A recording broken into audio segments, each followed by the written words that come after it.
y creo que con satisfacción todos hemos escuchado que todos en principio estamos con muchas ganas de trabajar, estamos con la preocupación de la acreditación, pero no es solamente preocupación, sino también es compromiso por el trabajo, y creo que la mayoría de ustedes ha dicho eso como expresión de lo que se viene haciendo. Y creo que todos han tomado muy en serio el trabajo y hoy día lo continuamos con el aspecto de procesos académicos, que es una de las dimensiones más importantes. Con nosotros tenemos al profesor Ernesto Olano, que es el coordinador de formación inicial docente y que viene a compartir también estos días con ustedes para conocer la realidad en la que ustedes trabajan y también para ver cómo vamos a proyectar todo ese tipo de trabajo desde la formación inicial docente y desde la coordinación de equipo, ¿no? Lo recibimos con un aplauso y nos damos el gusto por estés con nosotros. Con todos y con todas, muy buenos días. Espero que se encuentren muy bien y también con el ánimo para poder empezar este tercer día del taller macrorregional sobre autoevaluación con fines de acreditación.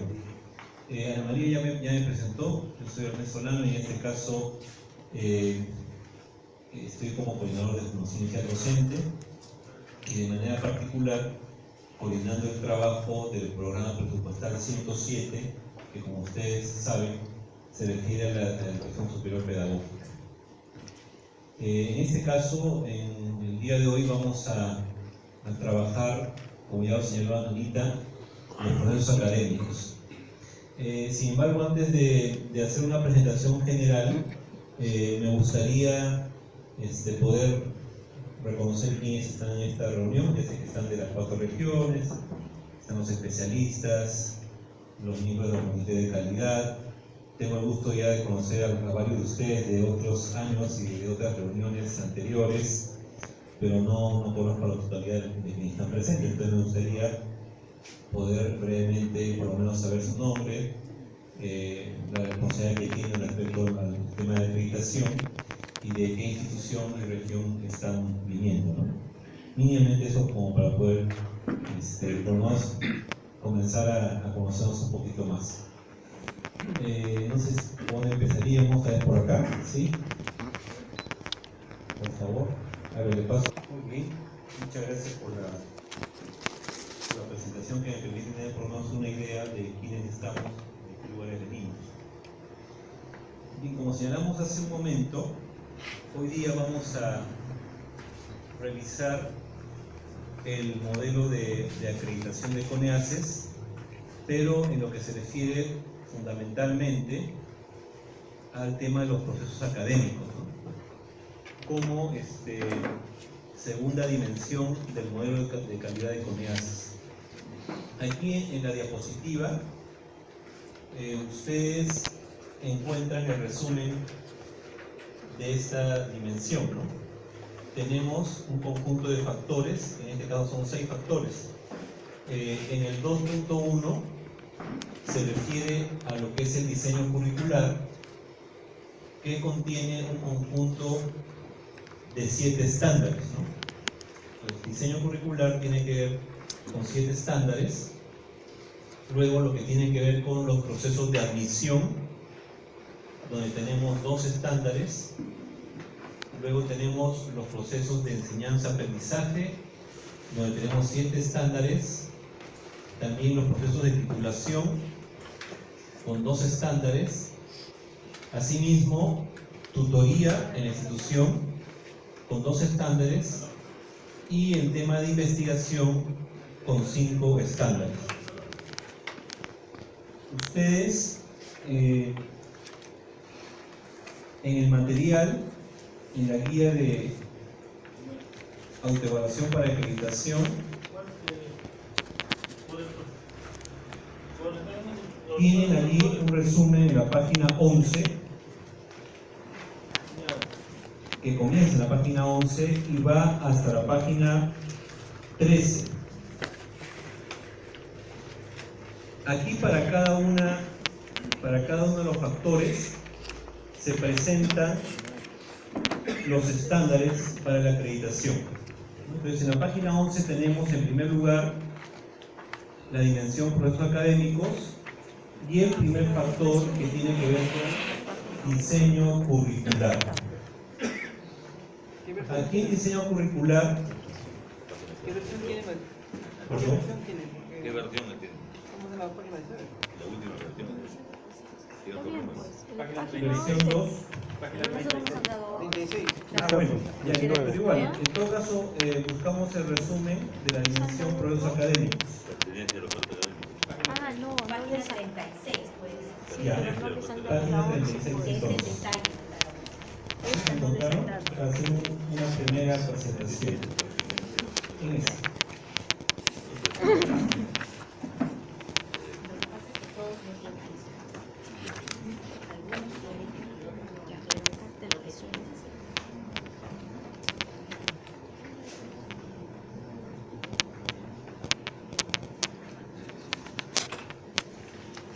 Ya, pero en todo caso, igual, como sin material hacemos una presentación en síntesis de la dimensión. Entonces, señalábamos de que esta dimensión en primer lugar tiene como primer factor el diseño curricular, ¿no es cierto? Y acá en diseño curricular tenemos un conjunto de 7 estándares. El primer estándar tiene que ver con la pertinencia de la oferta académica, ¿no? Es el estándar 211, pertinencia de la oferta académica. Y allí lo que se quiere mirar, digamos así, es en qué medida las carreras que ofrece la institución educativa se relacionan con las demandas, ¿no? Es decir, en qué medida lo que oferta la institución tiene que ver con la necesidad de docentes de la zona en que tiene incidencia en la institución. Supongo que a nivel provincial, por ejemplo, ¿no? ¿Qué medida lo que oferta, si es educación inicial, educación secundaria en matemática, educación secundaria en CTA, responde a lo que el mercado laboral está requiriendo, ¿no? Como ustedes saben, en ese sentido, pues el Ministerio planteó un conjunto de carreras prioritarias, ¿no? que son las que ustedes conocen: educación inicial A y B, educación primaria y B, entre otras, ¿no? Pero aparte, evidentemente está lo que es propiamente la demanda a nivel local. Entonces ahí lo que hay que analizar es la relación entre lo que oferta la institución y lo que realmente demanda el mercado laboral, ¿no? Eso por un lado. Luego tenemos el perfil del egresado. Allí lo que se tiene que mirar, digamos así, es en qué medida el perfil está respondiendo al conjunto de las 3 dimensiones de la formación, ¿no? Que tiene que ver con un docente que sea facilitador, diríamos también un docente que es facilitador o mediador, o en todo caso un docente que dirige los procesos de enseñanza-aprendizaje, ¿no? A eso se refiere la facilitación. Pero por otro lado también lo que son sus labores como investigador y su labor como promotor de la comunidad, ¿no? Entonces el perfil tiene que tener esos 3 aspectos y también tener relación con los demás instrumentos de gestión de la institución. Entonces ahí nos preguntaríamos en qué medida este perfil del egresado tiene relación con la misión institucional y con los diferentes aspectos del proyecto educativo institucional. Porque se supone que el perfil de egreso es parte del proyecto curricular institucional y ese proyecto curricular tiene que estar directamente vinculado con el proyecto educativo institucional. Por otro lado, tenemos el estándar 213 que tiene que ver con la formación integral. Allí se pregunta si el currículo garantiza la formación en competencias integrales coherentes con el perfil del egresado y de acuerdo a las necesidades locales y regionales. Entonces ahí habrá que hacer un análisis en qué medida el currículo con que cuenta la institución, o sea, el proyecto curricular institucional, tiene que ver con el conjunto de competencias que aseguren tener un docente que, por un lado, también responda a las necesidades locales y regionales de manera muy específica. Y bueno, en la siguiente columna ustedes tienen el conjunto de medios de verificación que se requieren para sustentar el logro de ese estándar, ¿no? Por otro lado, el estándar 214 presenta lo que llaman acá el alineamiento con las necesidades del medio y las principales tendencias pedagógicas. Aquí se señala que el currículo debe asegurar que la formación corresponde a las necesidades del entorno y está alineado con las principales tendencias pedagógicas. Allí creo que una pregunta importante es: ¿a qué se refieren con necesidades del entorno? Allí podríamos identificar un conjunto de situaciones problemáticas, por ejemplo, en el campo social, en el campo cultural, en el campo económico, ¿no? Y en qué medida la formación docente se relaciona con la realidad en que el docente va a desarrollar su trabajo pedagógico, ¿no? Eso significa tener una mirada clara de cuál es el contexto en que se desenvuelve la labor educativa para que la formación pueda estar alineada a esa realidad. Pero por otro lado, también esa formación tiene que estar mirada desde las tendencias pedagógicas, ¿no? Allí se señala en el 214 entonces que esta formación tiene que estar relacionada con las necesidades del entorno y diríamos también con la idea de lo que es el desarrollo local, ¿no? Eso es muy importante. Y por eso tenemos lo que son los planes de desarrollo a nivel provincial, a nivel distrital, el plan de desarrollo a nivel regional. Entonces, ¿cómo se relaciona la formación que hacemos con los diferentes proyectos de desarrollo del ámbito en que trabajamos? Pero también asumiendo un enfoque determinado, ¿no? Por eso acá se habla de tendencias pedagógicas. Entonces, la idea de que el docente es una carrera crítica que tiene que ver con una mirada reflexiva sobre su realidad y una mirada reflexiva sobre su propia práctica. Entonces, esa idea de ese enfoque crítico en la formación docente también es importante. En qué medida el docente actúa en su realidad, descubriendo problemas, dificultades, de qué manera se vuelve un dinamizador de proceso de cambio en la comunidad, pero también un dinamizador de cambio en su propia práctica pedagógica. Nosotros los docentes tenemos un conjunto de retos que vienen de diferentes tendencias de la realidad, frente a los cuales tenemos que estar atentos y dar respuesta desde la formación que desarrollamos. No se trata de hacer procesos tradicionales, desarraigados de la realidad, sino de desarrollar procesos que realmente modifiquen situaciones y sobre todo también que modifiquen las propias prácticas del docente. Tal vez después podemos seguir mirando este tema. Por otro lado, también tenemos como siguiente estándar 215, la coherencia curricular. La coherencia significa de que haya una buena relación, ¿no?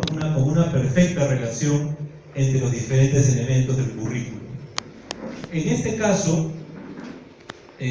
la descripción del estándar dice: existe coherencia entre la propuesta curricular, es decir, coherencia entre el proyecto curricular institucional y los sílabos aprobados y su correspondiente aplicación, incluyendo la diversificación curricular diseñada por la propia institución. Entonces, aquí se habla de coherencia entre el proyecto curricular, los sílabos de las áreas curriculares, y también se habla de correspondiente aplicación. Es decir, se pregunta, ¿lo que está en tu PCI tiene relación con los sílabos? Sí, no, más o menos, regular. Y si lo que está en el sílabo tiene relación con lo que se hace en el aula, ¿no? Eso es lo que se está preguntando. Es decir, el trabajo de los docentes expresa lo programado en el sílabo, o no expresa.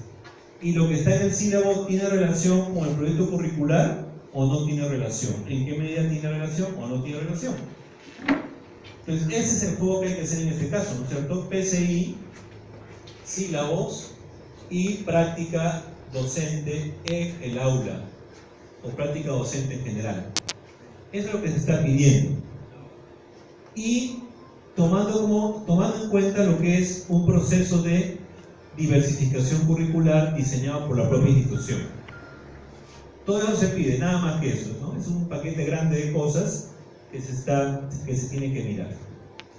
Por otro lado, en el 216 se habla de los aspectos co-curriculares, ¿no? O sea, de aquellas actividades que colaboran con la formación profesional, pero que tal vez no estén expresadas ahorita en el proyecto curricular, pero que se desarrollan para complementar la formación integral de los docentes y que tienen que ver con el perfil del egresado. O sea, aquellas actividades que no son parte del currículo, pero que se desarrollan para responder a diferentes y nuevas demandas, ¿no? Por ejemplo, mucho se habla de la violencia en los colegios, ¿no? El tema del bullying, que es un tema de moda, lamentablemente de moda. La pregunta es, ¿eso está previsto en el currículo? Probablemente no estaba previsto, ¿no es cierto? Pero es una nueva demanda que hay que atender y que la institución debería hacer alguna actividad para formar a sus estudiantes de tal manera que ellos puedan atender situaciones de acoso y de abuso en las escuelas, ¿no? Entonces esas cosas también no están en el PCI, pero no vamos a dejarlas pasar, porque son cosas que los chicos tienen que estar preparados para poder responder desde su trabajo formativo. Y así, ¿no?, saldrán nuevas cosas, nuevos elementos que deben ser asumidos en la formación, aunque no aparezcan en el currículo, pero son actividades co-curriculares que deben desarrollarse para responder a nuevas demandas que se van dando en la sociedad. Y por último, el séptimo estándar de este factor pregunta si la institución formadora de docentes tiene y aplica un sistema de evaluación curricular y sus resultados son utilizados para su actualización y mejora continua. Aquí lo que se quiere saber es evaluar el currículo, ¿no es cierto? Eso significa evaluar el PCI, evaluar los sílabos y sobre todo evaluar el currículo que realmente aplico, ¿no es cierto? Que es lo que hago cotidianamente en las labores de formación. Entonces, acá se habla de tener un sistema de evaluación curricular. Y el currículo tiene sus procesos, ¿no? Tiene sus procesos de diseño, sus procesos de implementación, sus procesos de ejecución curricular. Entonces, ¿en qué medida la institución valora el trabajo curricular que desarrolla? Tiene un sistema, tiene criterios, tiene indicadores, tiene instrumentos para evaluar el desarrollo curricular de la institución. Aquí se lo está pidiendo, ¿no? Tiene que hacer una evaluación del currículo para poder tener información y tomar decisiones oportunas que le permitan mejorar sus procesos formativos, ¿no? Eso es importantísimo, ¿no? Porque si no se evalúa, no tenemos formas de saber cómo estamos trabajando y por lo tanto formas de modificar y mejorar los procesos a desarrollar. Evidentemente este es un criterio, un estándar muy demandante, ¿no? Aunque yo sé que siempre en las instituciones hacemos, por ejemplo, observaciones de clase, ¿no? Tenemos instrumentos para observar, hacemos retroinformación a los docentes sobre qué estamos mirando, qué problemas hay en las sesiones de aprendizaje y se van a dar seguramente recomendaciones para mejorar. Pero todo eso dentro de un sistema de evaluación, porque la evaluación tiene que mirar los diferentes procesos curriculares, el diseño, la implementación, la ejecución y también evidentemente la evaluación de los aprendizajes. Entonces todo eso debería tomar en cuenta este sistema de evaluación del currículo. No es evaluación de los aprendizajes, ¿eh? Es evaluación curricular, es decir, evaluación del trabajo curricular que desarrolla la institución. Eso por un lado, respecto de el factor propiamente curricular. Luego tenemos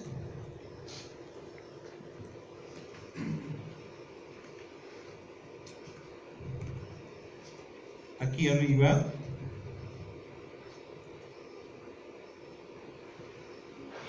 el tema de admisión. Ya pasamos a lo que tiene su material, estamos ya en la siguiente página, ¿no? Seguimos en la dimensión procesos académicos, pero estamos en el factor admisión. Y aquí tenemos dos estándares: oferta educativa y examen de ingreso. 2.2.1, oferta educativa.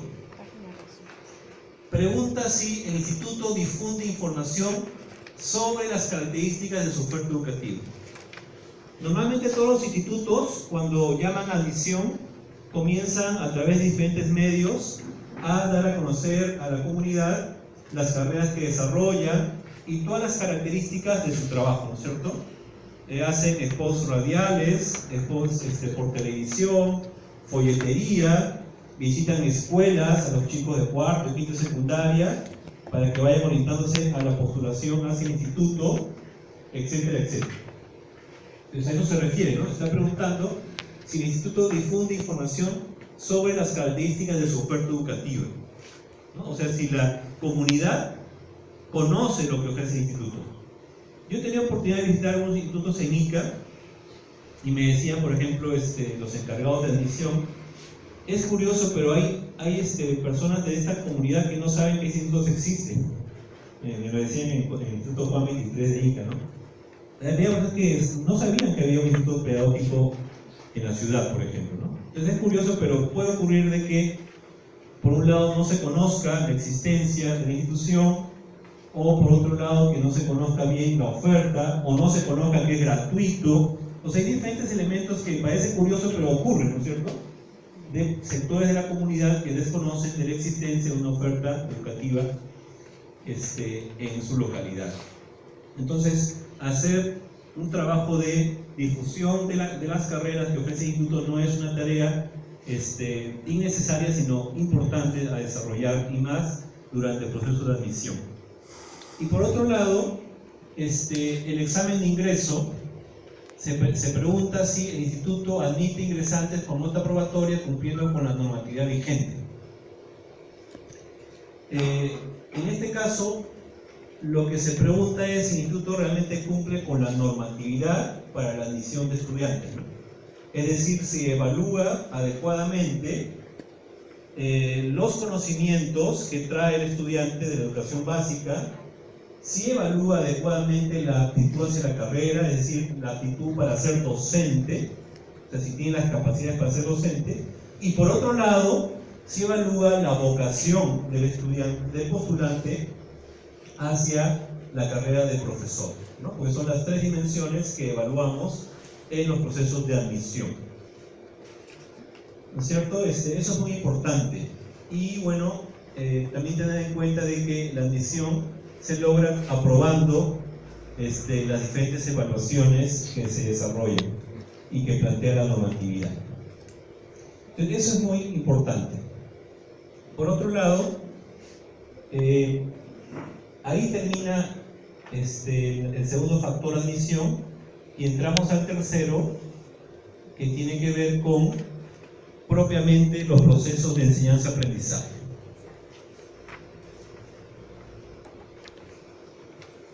Acá tenemos 7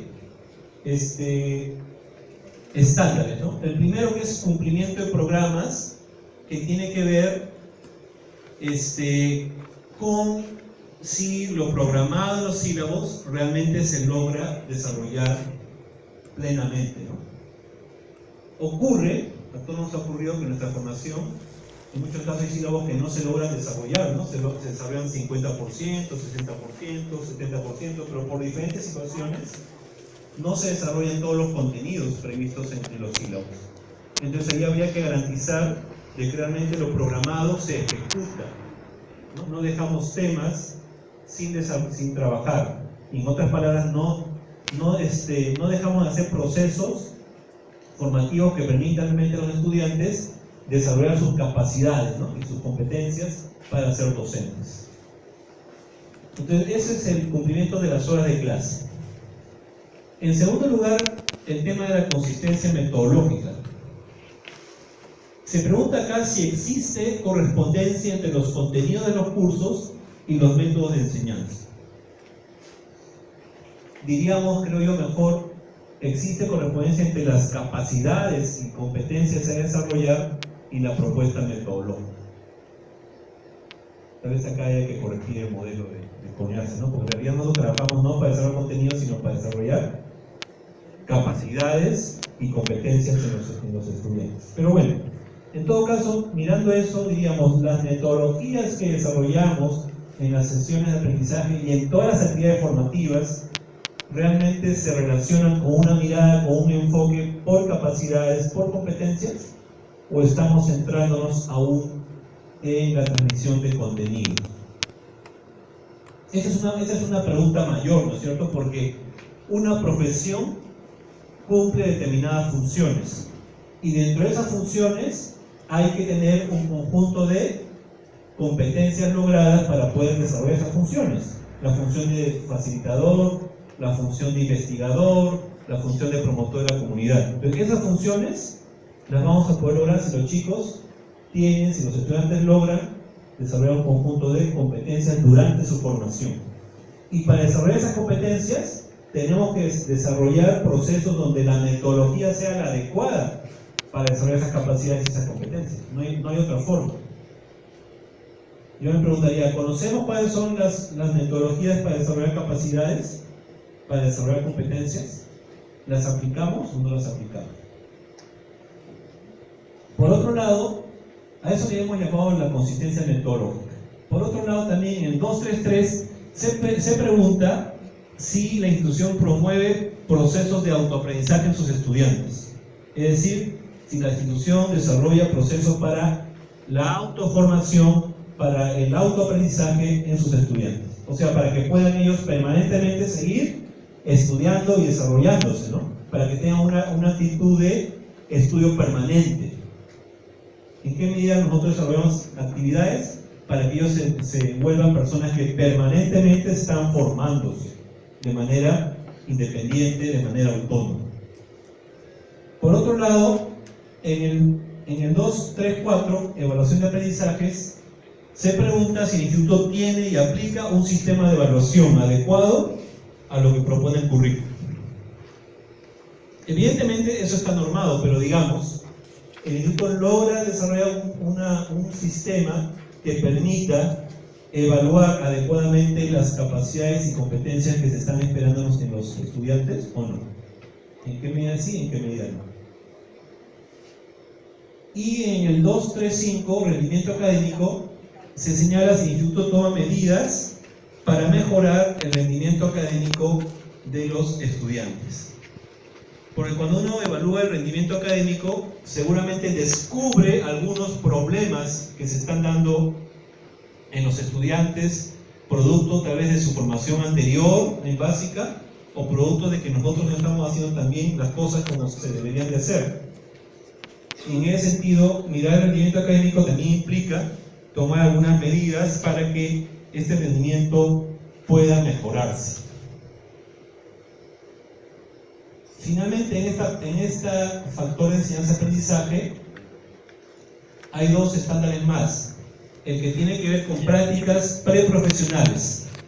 Acá se pregunta si el instituto cuenta con convenios y políticas que faciliten la realización de prácticas preprofesionales de estudiantes en instituciones y otras organizaciones relacionadas con su especialidad.